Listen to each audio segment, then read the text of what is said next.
All right, welcome to the Dark Faces case study. And if you've been following the Photoshop Top Secret course, you have probably seen this image before, either posted on a blog or the Photoshop Top Secret website, and it's also been featured in a couple magazines. And so I thought it'd be kind of cool to go ahead and show you how I actually created this image. And I'm using several different things to achieve this effect, but let's go ahead and get started. All right, here's the original stock image that I chose for the project, and this was downloaded from istockphoto.com. And I really like this image because, well, because the product is called Photoshop Top Secret, I like the hand over the mouth, so it looks like, it's trying to keep out any secrets and had that whole look that you can't say anything, it's top secret, or something like that. And it's dark and kind of moody, and I really love it, so I wanted to go ahead and use this photo. But I wanted to add on to it. I didn't want to leave it just like it is, although it's a really nice image. But I wanted to add on to it and change the textures, or add a texture over the face and the skin and the hand, and add some other metal elements onto it and soup it up a little bit so it looks really cool.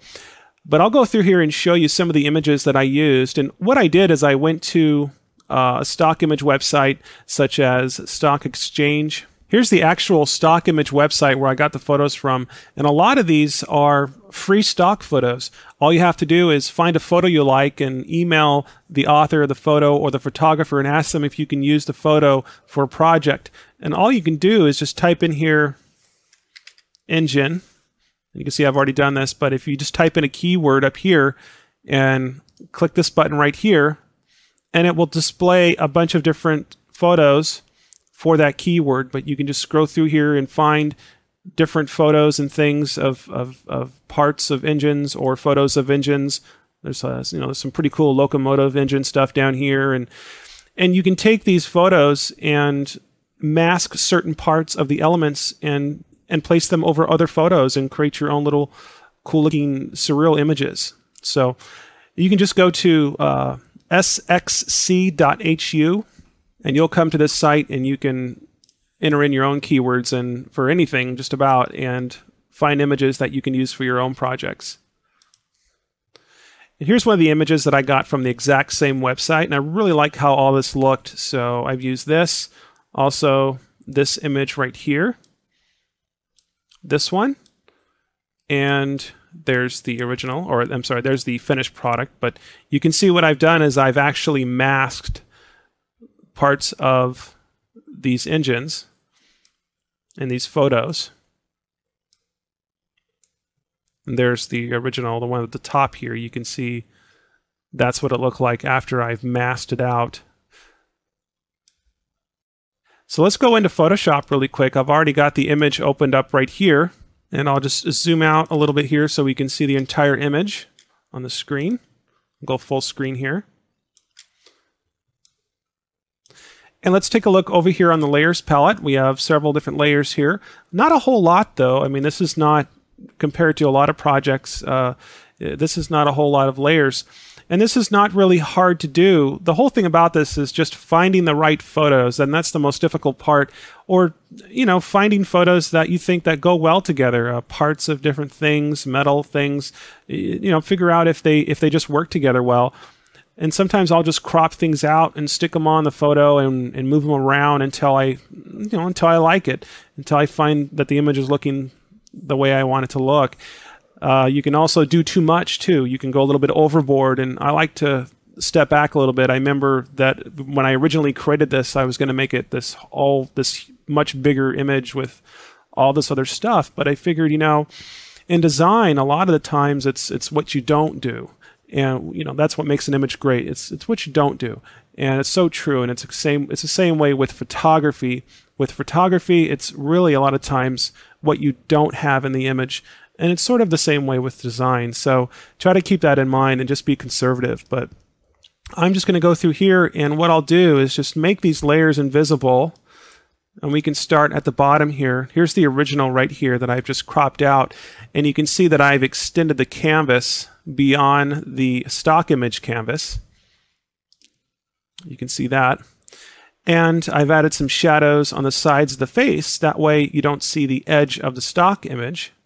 because it is very close to the side of the face there. So I added some face shadows, and I think what I'll do is, this is sort of going off the screen here, but what I'll do is, whoops, let me go ahead and make this a little smaller. Okay, well this is going off the screen, but what I'm going to do is make the palette thumbnails here just a little bit larger. And I'll go ahead and select layer bounds. That way you can see the whole object or the contents on the layer in the entire thumbnail. Look at that. Here's the face shadows, and then the next one here was these metal objects that I'm calling metal mounts.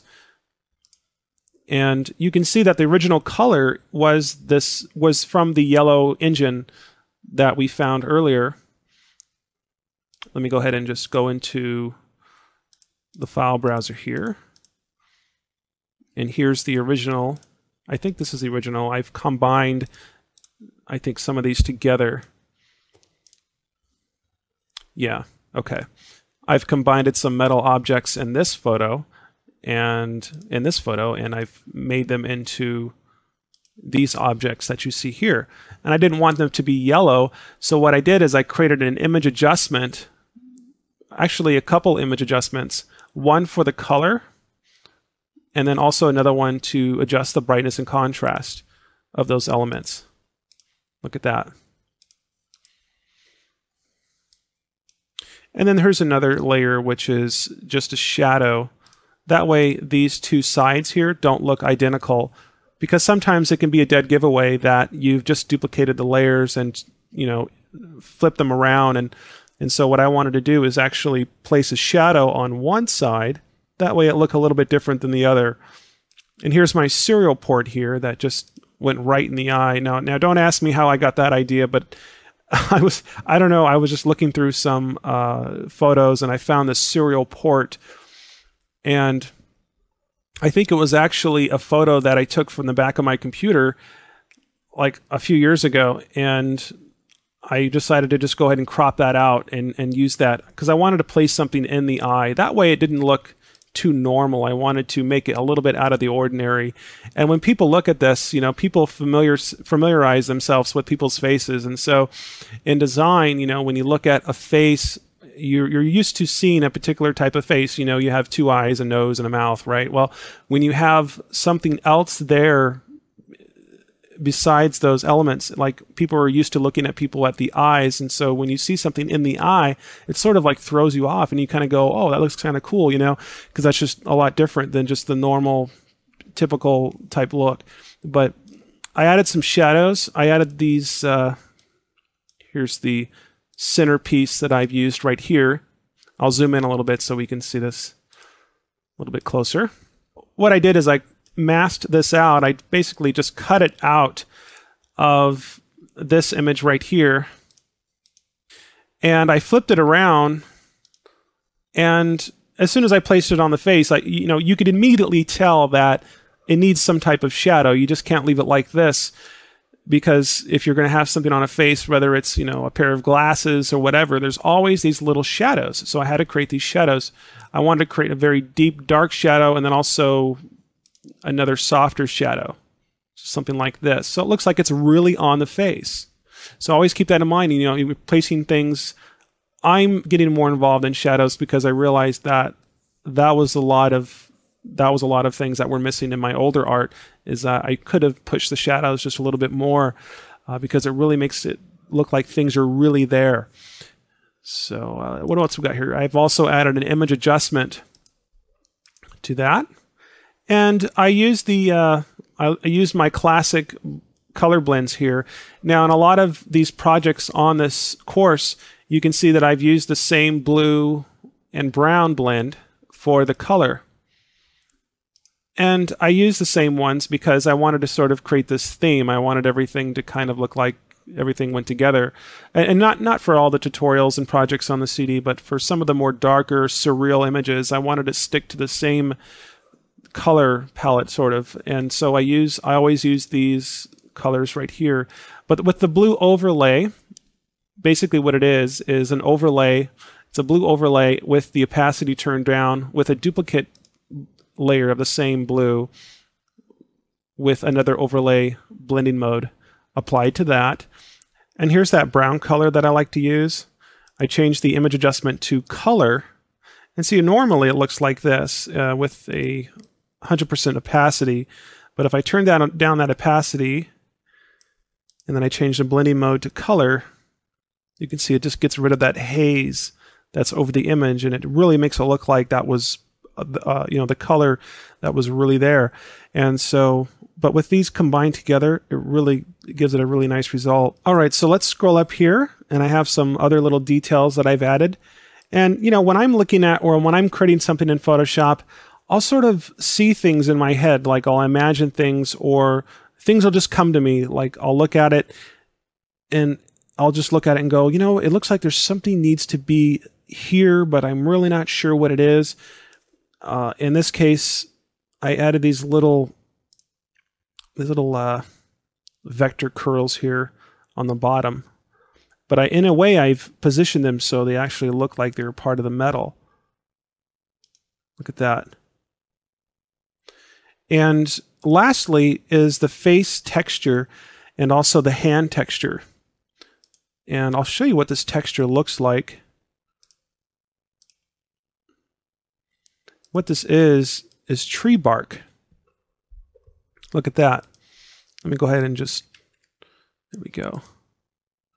We type in the percentage here for this opacity. That way I just don't forget why we're doing this tutorial.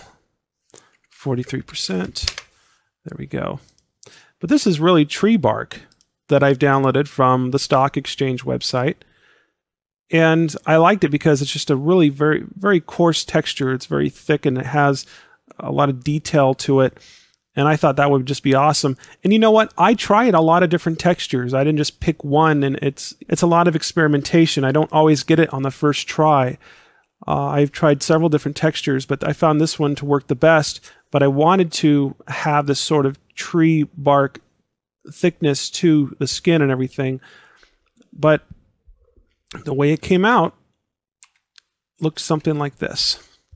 And I've also added the same texture, exact same texture, over the hand, because you can see this is how it is here. A little bit blurred out, but when I added that hand texture, you can see that brought a little bit more detail into the hand there and sort of made it blend in with the face here. So let's go back over what we talked about. I started off with the original stock image that I had right here, and I went over to the sxc.hu Stock Exchange website to look for parts of engines and different things like that. And I placed them into, or I saved them to my hard drive, and then what I did is I opened them up into Photoshop, and then I zoomed into them, and I grabbed the pen tool, and I just went around the parts that I wanted. And let me go ahead and just redo this, because I didn't have the paths only. And I just went in here and made a path around the objects on the photo, or the pieces on the photo that I wanted to keep and cut out to use for my project. And I'm doing this very fast so I can just show you what I did here.